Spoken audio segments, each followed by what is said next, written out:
Mike Gundy is the second longest tenured head coach at the FBS level, entering year 21 with Oklahoma State as by far the best coach in program history. Now, you don't become as successful as Gundy has been without figuring some things out over the years, and he's consistently given Oklahoma State some phenomenal offenses. To be honest, like most Big 12 programs in his coaching time frame, I just think about them slinging it all over the field, and that's what they did with quarterbacks like Brandon Weeden and Mason Rudolph. That's a development in the offense you normally expect with a former quarterback. But I looked into it, and I found I was wrong, and Mike Gundy is one of the best, and maybe the very best in college football, at developing running backs. That may sound crazy to you now, but let me explain my reasoning and take you through the backs that he's developed. Gundy's running back development at Oklahoma State starts before he even became the head coach. From 2001 to 2004, Gundy was offensive coordinator under Les Miles, and his leading rusher in those first 3 years was Tatum Bell. Bell had only a modest 776 yards and 6 touchdowns in 2001, but put together all Big 12 campaigns in 2002 and 2003 with over 1,000 yards and 10 touchdowns in each season before going in the second round to the Denver Broncos. His replacement was Vernand Morency, who stepped on the Oklahoma State campus in 2002 as a 22-year-old freshman after 4 years of playing minor league baseball.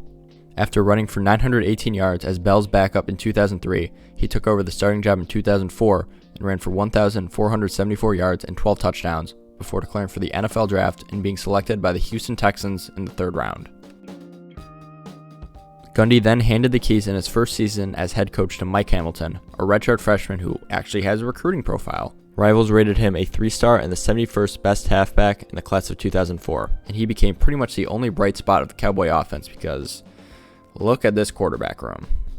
On the year, Hamilton ran for 963 yards, a record for Oklahoma State freshmen at the time on 5.0 yards per carry, but finished with only 1 touchdown as fullback Julius Crossland vultured him for 12 touchdowns, and none of them were even longer than 10 yards away. Such a tragedy for Mr. Hamilton. Hamilton had some high expectations for 2006, but fell out of the spotlight as the Cowboys went to a backfield by committee. He still ran for 546 yards and 4 whole touchdowns, but fell to RB3 behind 2 newcomers. True freshman Keith Toston, another 3-star and the 51st best halfback in the country, ran for 631 yards and 6 touchdowns, but he was still behind 4-star Gulf Coast Community College transfer Dantrell Savage. The JUCO product ran for a team-high 820 yards and 8 touchdowns. Savage was the lead back in 2007, going for 1,272 yards and 9 touchdowns with 27 receptions, 259 receiving yards, and 2 more touchdowns en route to all Big 12 honors. With Mike Hamilton transferring to Georgia Southern, Keith Toston was expected to have a bigger role too. Instead, freshman Kendall Hunter stole the snaps and was highly efficient, rushing for 696 yards and 4 touchdowns on a Big 12 high 6.5 yards per carry. Hunter was a 3-star ranked as the 51st best halfback in the country and 62nd best Texas recruit. We'll come back to him soon. When Savage ran out of eligibility, Hunter took over as the lead back in his sophomore year and improved from him with a Big 12 high 1,555 yards and 16 touchdowns. Toston stuck around too with 686 yards and 9 touchdowns as the Cowboys went 9-4, the best team in Gundy's tenure so far. Following that campaign, Hunter was a preseason All-American as Oklahoma State started the 2009 season ranked 9th in the country. However, he was injured in a Week 2 upset loss to Houston, missing 5 games and getting limited snaps after. Good old Keith Toston took the load in his absence, running for 1,218 yards and 11 touchdowns while being named to the All-Big 12 first team. Hunter was back for his senior year in 2010 and went back to his sophomore year form. He ran 271 times for 1,548 yards and 16 touchdowns for his second All-Big 12 campaign and was a consensus All-American. The Cowboys were pretty good too, going 11-2 and scoring over 44 points per game. They were so good on offense actually that Hunter was overshadowed by Blitnikoff winner Justin Blackmon and his 1,782 yards and 20 touchdowns. The San Francisco 49ers would draft Hunter in the 4th round after finishing his career in the top 5 of rushing yards and touchdowns in Oklahoma State history. 2011 marked a big change at the halfback position. I mean, it's pretty hard to replace 1,500 yards and an All-American. Joseph Randle did his best though.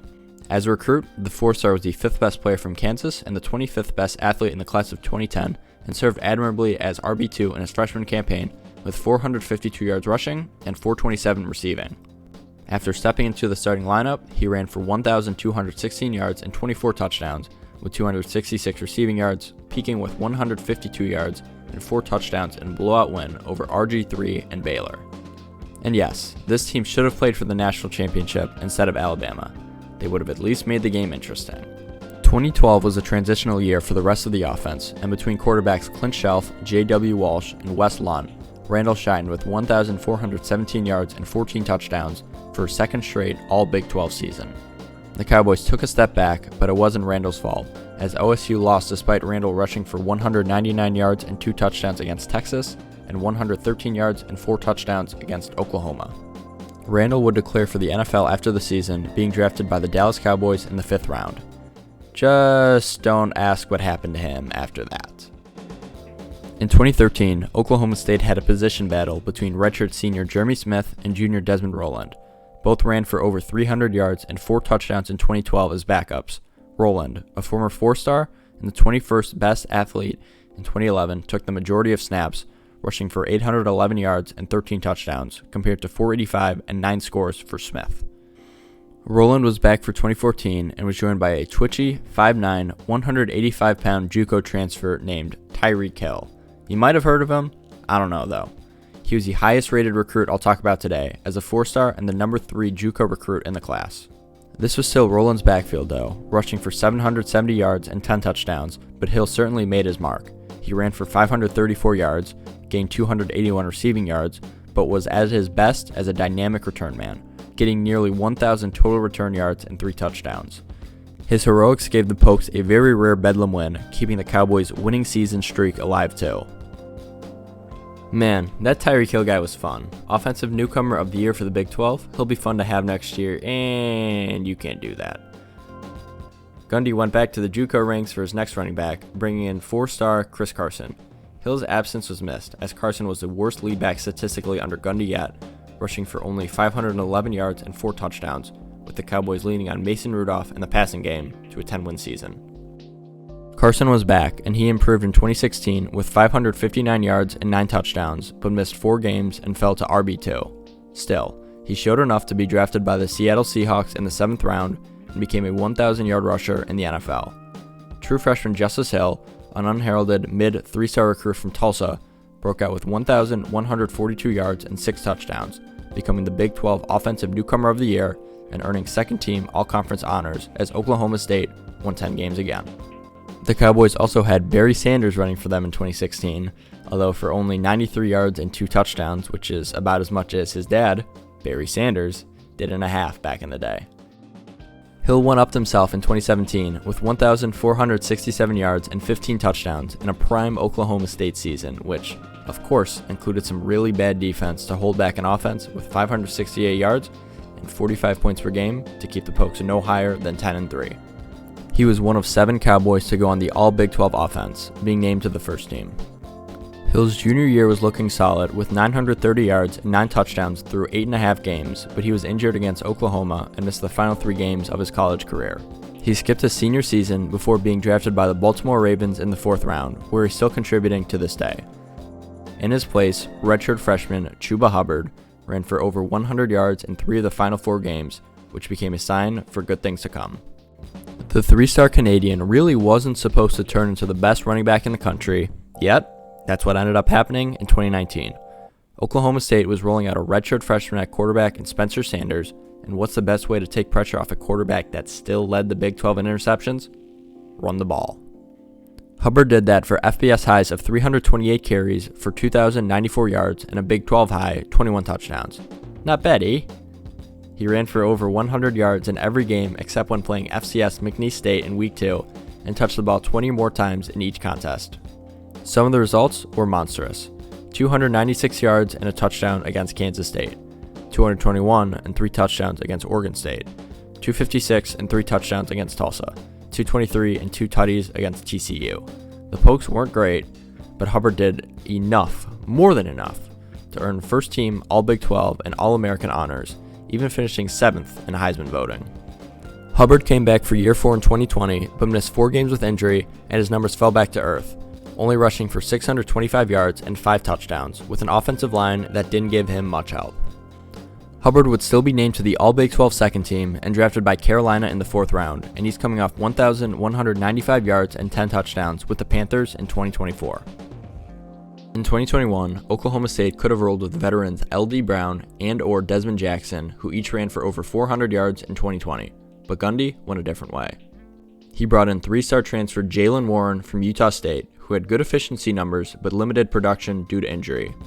Warren put everything together for a phenomenal senior season with 1,216 yards and 11 touchdowns as the Pokes went 12-2 and were a yard away from winning the Big 12 championship. Warren was actually injured on the second snap of that game, and he could have made a big difference as Oklahoma State struggled on the ground in his absence. The Pokes fell back to earth with a 7-6 campaign in 2022, losing 5 of the last 6 with a pretty poor running game. Dominic Richardson was the leading rusher for 543 yards and 8 touchdowns, but with only 3.6 yards per carry.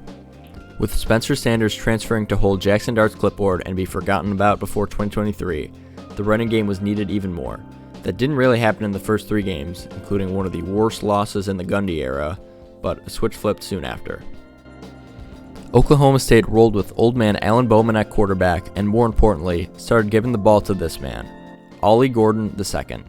Gordon was once a 4-star recruit from Euless, Texas, entering his sophomore year and following 124 yards in a close loss to Iowa State, broke out for 5 straight 100-plus yard games and 5 straight Oklahoma State wins, including a ridiculous 282 yards and 4 touchdowns against West Virginia, followed up with 271 yards and 2 touchdowns against Cincinnati.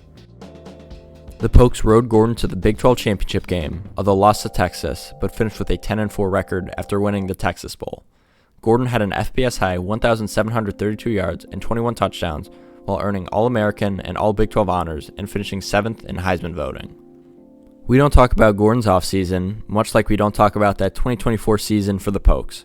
Gordon tanked, much like the rest of the Oklahoma State team, yet still ran for 880 yards and 13 touchdowns. Gordon was drafted in the 6th round by the Miami Dolphins, and that brings us to where we are now in 2025, with a big question mark at the running back position, much like Mike Gundy's job security and the rest of this Oklahoma State team. The running back room is wide open, and a backfield by committee seems to be the most likely option. Senior Georgia State transfer Freddie Brock IV, who ran for 819 yards and 8 touchdowns, has the most experience. Sophomore Oklahoma transfer Khalib Hicks has pedigree, while senior Trent Howland and redshirt freshman Rodney Fields looked solid as backups with the Cowboys a year ago. Regardless of the doubts of this coming year, Mike Gundy has proven himself time and time again as a coach and running back developer. He's consistently found studs and guys that immediately contributed, from both true freshmen and JUCOs that weren't highly graded.